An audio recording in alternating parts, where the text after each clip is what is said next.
लेकिन अब जिस तरीके से हम विराट कोहली की अगर बात करें, विराट कोहली का अगर देखा होगा आपका, जिस तरीके से हमने पहले भी बात की थी कि विराट कोहली का जो टेस्ट करियर का जो ग्राफ था वो काफ़ी लंबे समय से नीचे आ रहा था, क्योंकि विराट कोहली को कहीं ना कहीं उनके टेक्निक के ऊपर बात कर लीजिए, या उनका थोड़ा सा उनका खुद का भी फॉर्चुनेट कर लीजिए, या उनका जो लक साथ नहीं दे रहा था। हालांकि बहुत क्वालिटी बैट्समैन है, उन्होंने जिस तरीके की सेंचुरी लगाई हैं, ऑलमोस्ट ये जो अहमदाबाद की सेंचुरी ने 75 सेंचुरी लगा चुके हैं, लेकिन जिस तरीके से उनका टाइम जा रहा था, जिस लंबा समय हो गया था, 3 साल से उन्होंने लगभग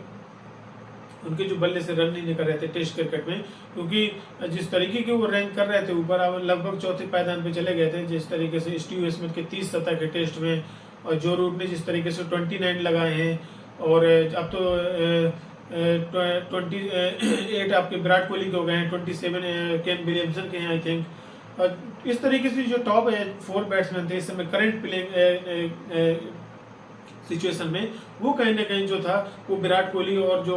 स्टीव स्मिथ, उन दोनों के बीच में कंपटीशन चला करता था, जिस समय से दोनों ने परफॉर्मेंस दिखाया था। लेकिन जिस तरीके से लास्ट 2-3 साल से विराट कोहली का जो टेस्ट करियर का ग्राफ है वो कहीं ना कहीं डाउन जा रहा था। इसी के चलते उन्होंने कई चीज़ें सामने आई थी, उनके बल्ले से रन नहीं निकल रहे थे, तो उनके टेस्ट कैप्टेंसी में अपने सवाल उठ रहे थे, वनडे की कैप्टेंसी में सवाल उठ रहे थे, और T20 कैप्टेंसी में सवाल उठ रहे थे। हालांकि अनुमान पहले ये लगाया जा रहा था कि कई दिग्गज खिलाड़ियों के द्वारा ये भी सजेशन दिए जा रहे थे कि कहीं ना कहीं विराट कोहली के ऊपर जो कैप्टेंसी का जो बर्डन है वो कहीं ना कहीं हो सकता है उनके गेम में इफेक्ट डाल रहा हो। तो अनुमान ये लगाया जा रहा था कि विराट कोहली को क्या है कि या तो आप थोड़ा सा जो कैप्टेंसी का जो बर्डन है वो कहीं ना कहीं थोड़ा सा शेयर किया जाना चाहिए, या तो आप उनसे एक ही फॉर्मेट में कैप्टेंसी करवा लीजिए, तो व्हाइट बॉल में कैप्टेंसी करवा लीजिए, या तो रेड बॉल में कैप्टेंसी करवा लीजिए। हालांकि उनका खुद का परफॉर्मेंस भी थोड़ा सा डाउन जा रहा था, इस लिहाज से भी उन्होंने खुद ही कैप्टेंसी से जो अपना जो रेजिग्नेशन है वो दे दिया था। उसके बाद से टीम मैनेजमेंट ने जिस तरीके से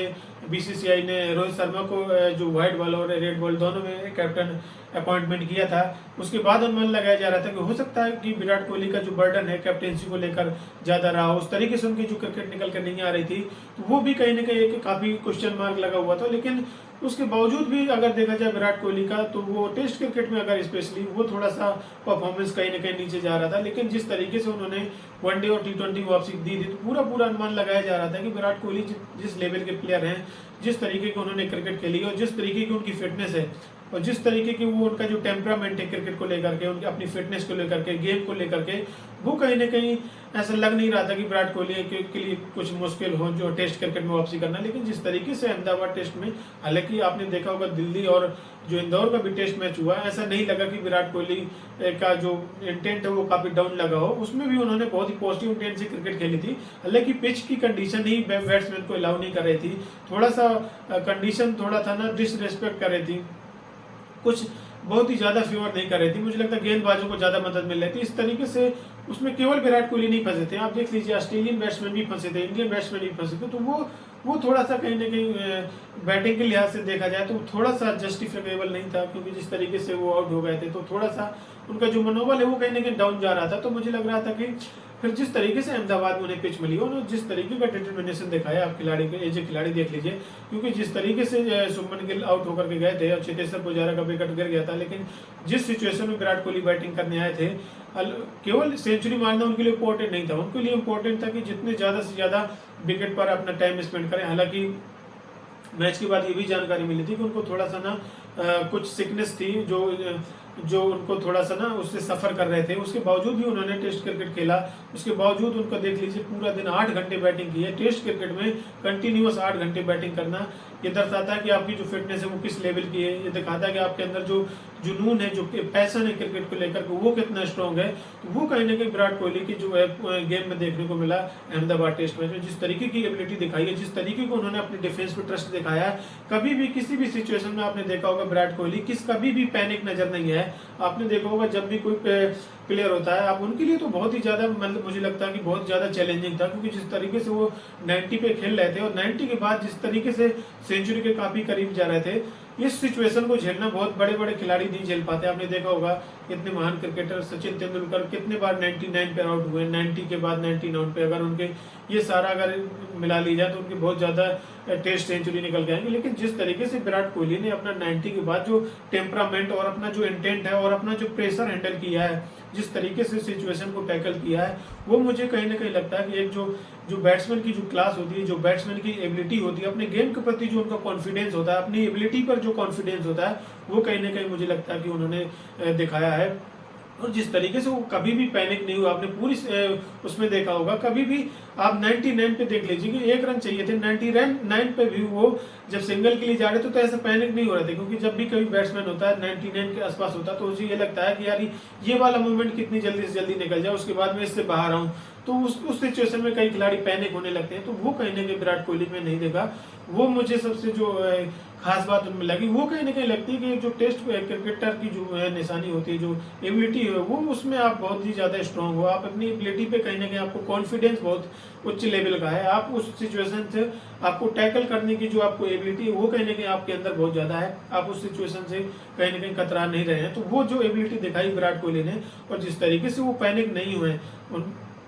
जिस तरीके से उन्होंने सेंचुरी बनाई, कभी भी समय यह नहीं लगा कि विराट कोहली 94 पर पैनिक हो रहे हैं कि जल्दी से बाउंड्री लगा कर निकाल लिए जाएं, या ऐसा आपने देखा होगा शुभमन गिल के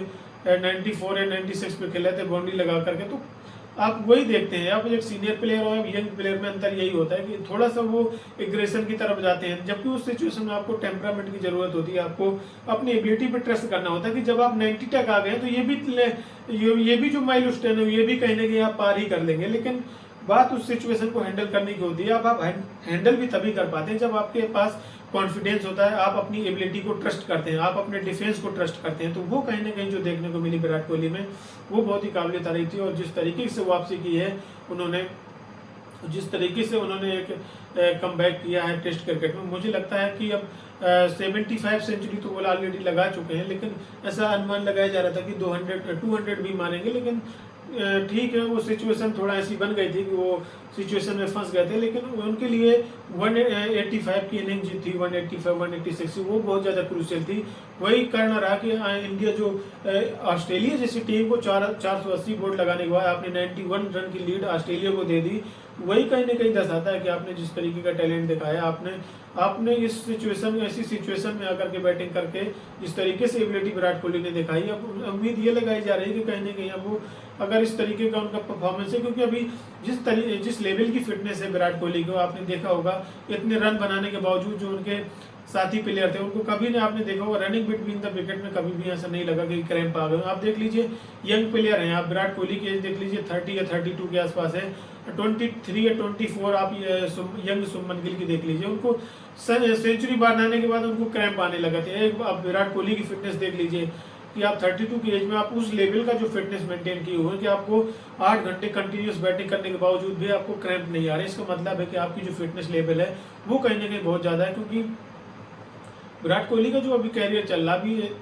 जिस तरीके से अनुमान लगाया जा रहा है कि 6-7 साल 8 साल और अगर लेकर के जाएंगे 8 साल, और जिस तरह की उन्होंने अपनी अभी फिटनेस बनाई हुई है, तो कहीं ना कहीं जो सेंचुरी